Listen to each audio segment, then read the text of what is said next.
tiré du sautoir. Le relais maintenant de Yoann Maestri. Doussin, même sens, forcément.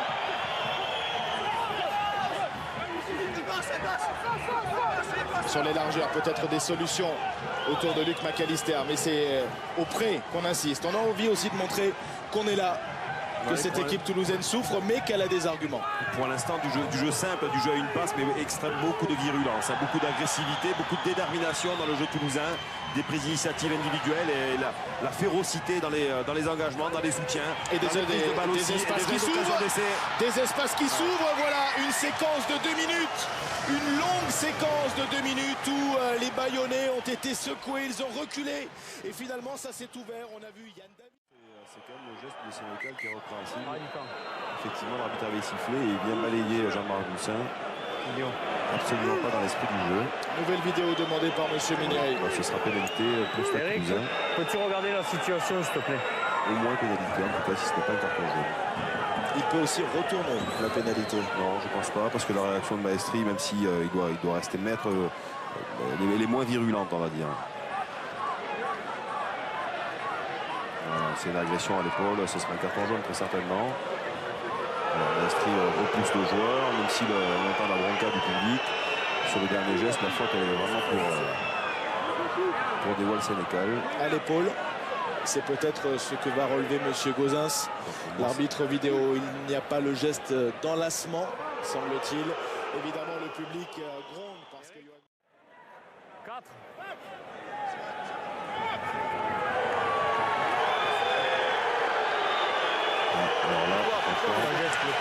Vous avez tout faux. Là, j'ai tout faux, mais je pense que c'est surtout M. Ménéric qui a tout faux.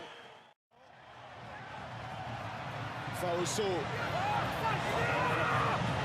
L'avantage qui court toujours avec Hugal qui cherche les changements d'appui.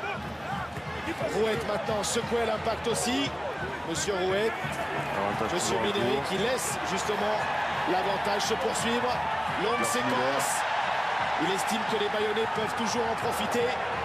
Rouette, Blair Stewart, Marvin O'Connor avec une passe de plus, la passe sur le pas, Rocco Soko encore.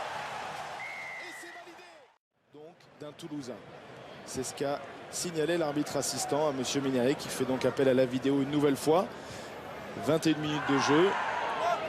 Toulouse mène 10-8. Toulouse a déjà pris un carton jaune. Le jeu des l'OL le voilà. C'est un stamping, un rocking sur un joueur au sol. Moi, je l'ai encore bien vu. Sur la gauche de votre écran. Regardez. Marc, je vous montre. Pardon, répète.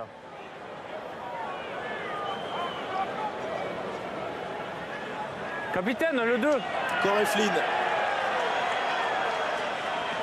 C'est lui qui a nettoyé le joueur bayonnais, selon lui en position de hors-jeu. On va écouter M. Ménéric, aux côtés de Thierry Dusautoir, réprimander Corey Flynn. Après la décision vidéo, le numéro 2 noir marche volontairement sur une articulation, monsieur, c'est un carton rouge.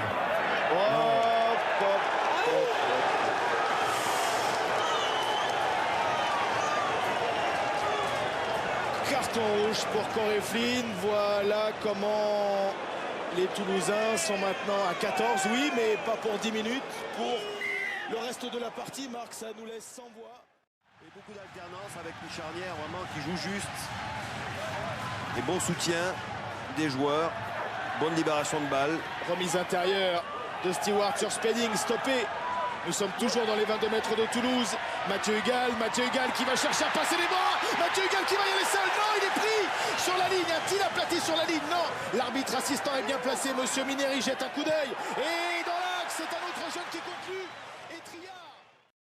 Là aussi, Okay, ça va être fait d'ailleurs. Voilà, vidéo. Eric, peux-tu vérifier le plaquage sur le 15 noir, s'il te plaît? Voilà. C'est certainement une intervention d'Éric Gauzens qui avait vu le ralenti proposé par nos équipes. Voilà, Rocco Soko. Alors même si effectivement en apparence il ne le fait pas exprès, il sait très bien qu'il va en sautant comme ça, en tournant le dent, il va quand même finir sur le moteur. Eric? Et là ça mérite à mon avis aussi au moins un carton jaune. Eric, Un carton jaune en tout cas. Voilà. Pour moi j'ai pris ma décision. Pour moi il n'y a rien du tout, on restera sur la mêlée. Ah, d'accord, décidément on n'est pas d'accord aujourd'hui. Là, vous êtes bien dans le coup.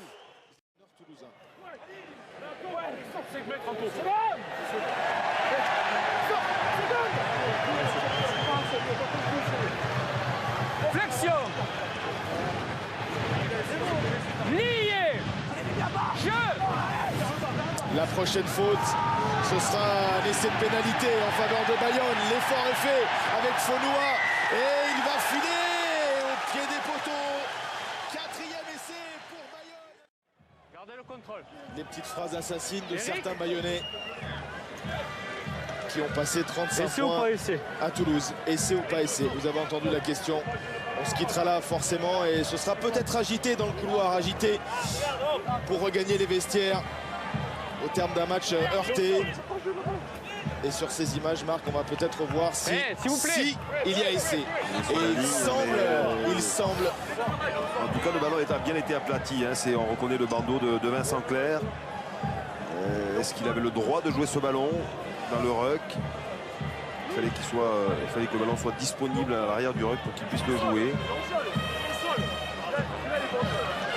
La question, ça va être est-ce que Vincent Clerc n'était pas à l'intérieur du ruck? Devant le ballon, ça ne semble pas le cas. Non. Loin de là. Derrière, oui, il a aplati. On sera plus à l'aise, comme diraient certains de nos amis consultants. Ok, d'accord.